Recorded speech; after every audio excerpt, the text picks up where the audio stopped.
Hey, I'd like to welcome you to another episode of the Mission Matters Business Podcast, your source for all things business.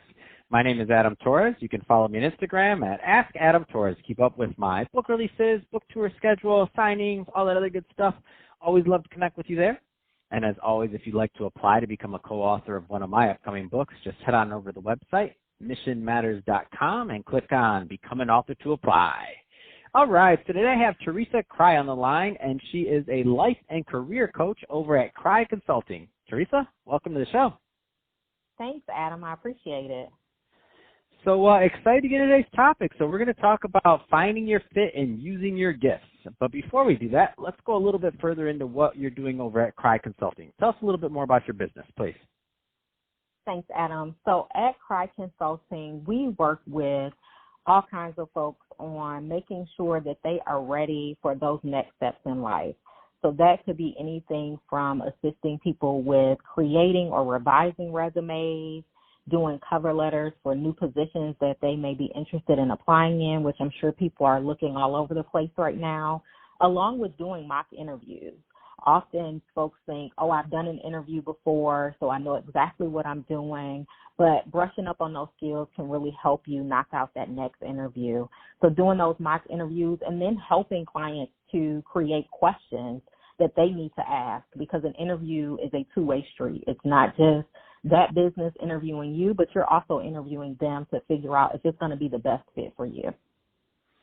Yeah, I love what you're doing, and one of the things I always tell people, especially when they say they're good at doing interviews or things like that, is I say, well, you can be good at it, but there's a difference between being good and what professionals do. So, for example, some people could argue it's a different type of interview, but some people could argue that I'm decent at what I do. I mean, I've done over 2,200 interviews, and that being said, I still get coaching. Why do I still get coaching? Because I want to take my game to the next level as a podcast host and as somebody that interviews. So on the other end, when somebody tells me they're good at interviewing for jobs or this, that, I'm always like, oh, really? How many do you do? They're like, oh, well, I've gotten every one I've done. How many interviews have you been on? Well, I've been on 3. Oh, okay. So have you done anything in your life 3 times other than interviewing that you would claim that you're an expert at? Anything. Name one thing that you've done 3 times in your life. So why would you put this at risk if you really care about this position, if you really care about what you're going for? Why wouldn't you get professional help? If you know for a fact you've done nothing else in your life 3 times and been an expert at it, I'm like, all right, so then you should professionally do interviews if you can do 3 and you're an expert. Absolutely, absolutely. Often I think of my parents who come from a totally different generation where they didn't even interview. My mother is a retired teacher, and she said when she graduated and she had her teaching certification, she just went to the Board of Ed and they literally had everything up on a wall and you just said, this is where I want to work. And they sent you to the building and you just got assigned. So there wasn't even an interview process, let alone a resume, a cover letter, any of those things that we do now. Wow.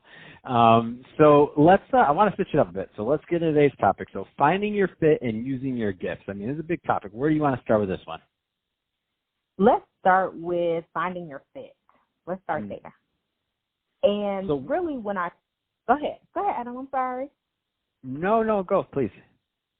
So when I talk to people about finding a fit, it's really about those things that make you happy.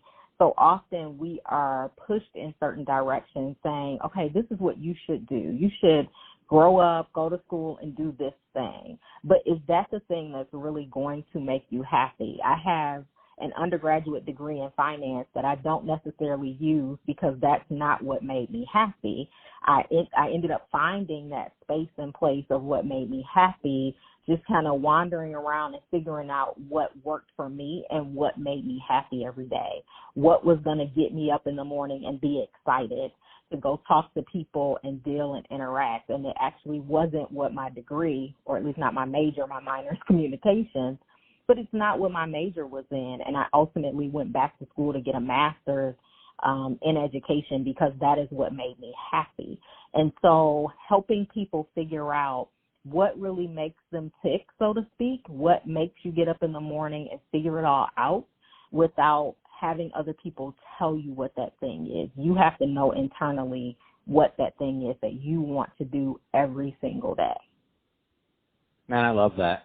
What do you think? And obviously, this isn't going to be the same for everybody, right? Like it's going to change. Whether it's using your gifts, finding your fit, and kind of finding that match. It's going to be different for everyone. But I do know you work with a lot of people, and you're working in this space often. So, what do you find typically keeps people back, or kind of just holds them back from really either finding their fit or like their gift or like just making that connection? Because it's not, I always look at it from the opposite of the coin. Nobody's doing it intentionally. Nobody wakes up and goes out and they're like, oh, I don't want to do something I don't want to do today, or I don't want to find my fit, or oh, I don't want to use my gifts, I want to do this instead. Like, what do you think holds people back? I think people get very comfortable, and people have a fear of change. Right, so we get comfortable doing a job that we've been directed to do, or the job that we got a degree in, and okay, this is the thing. But the idea of saying, I'm going to step outside of my comfort zone, because how many people do you know have done jobs for 20 years and they know exactly from beginning to end what that job is going to be? To say I'm going to go do something different that I have no idea what a day-to-day looks like is frightening for people. And so I think the fear of the unknown of what it's going to feel like or change really holds folks back from stepping out and saying, you know what, this isn't making me happy. I'm going to take the risk and take the chance to do something different. Wow, that's awesome and well put. I do want to bring up one point here. Let's talk a little bit more about people, like the idea of saying no. Like, because I feel like that's another kind of like saying no is a big deal, and I want to hear your thoughts on that. Oh my goodness, I do a whole talk about the power of no. I think, and I used to be a yes person. You ask me to do, yes, I have time. Yes, sure, I'll do that. I can manage. No, you cannot. You cannot. It's 25 things in one day. And there is real power in being able to use your voice and say, no, I'm not doing that. No, I don't have time to do that, or I don't want to do that. Because guess what? If you do all of those other things and we start talking about finding a fit and using your gifts, you're not making room to do any of those things if you say yes to everything somebody asks you to do. So there is real power in saying, no, I'm not doing that, because you have to make time for yourself. You have to make time to rejuvenate, and you have to make time to use your real gifts.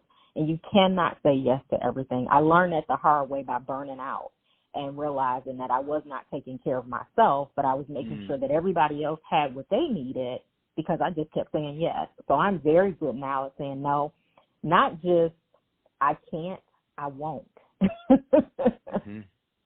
Yeah. Let's go a little bit further into the idea of using your gifts. So how does somebody really know, and this may sound like a basic question, but I get this question all the time. So how does they kind of know what their gifts are?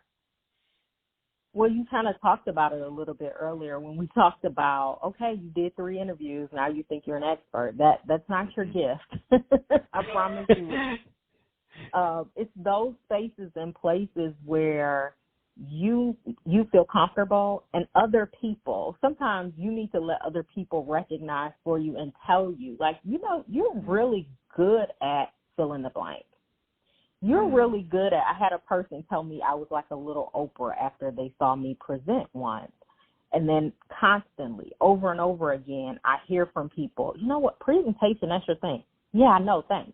But it comes from an internal gift, but it's also practice, right? So it's not just, I have this gift of presenting and doing really well at it. I actually do present on a regular basis, and I'm like you, I have a coach who helps me to do better. So knowing what those things are and practicing and understanding that everything isn't a gift. I cannot play baseball. I cannot do anything that requires hand-eye coordination, okay? I have tried. Those things are not good. Well, Theresa, not with that attitude, you can't play baseball. I had to. Had to do it. You know, and yes, you can have the power of positive talk. Thank you, Adam. And positive affirmations. But guess what? It's not going to help you hit that ball. No, it's not going to help me hit that ball at all. And so, no, I do not play softball. I don't play baseball because that's not my thing. Put me on a stage, get me with some clients. This is my thing. So you have to do the thing, practice it, become good at it, be comfortable with it, and also allow other people to tell you you're really good at a thing. Don't just think, oh, I'm really good at that and I can do this. You need some confirmation from some other places. That's awesome. So, Theresa, that being said, if somebody's listening to this and they want to learn more about Cry Consulting and working with you and your team, I mean, what's the best way for them to reach out and to learn more?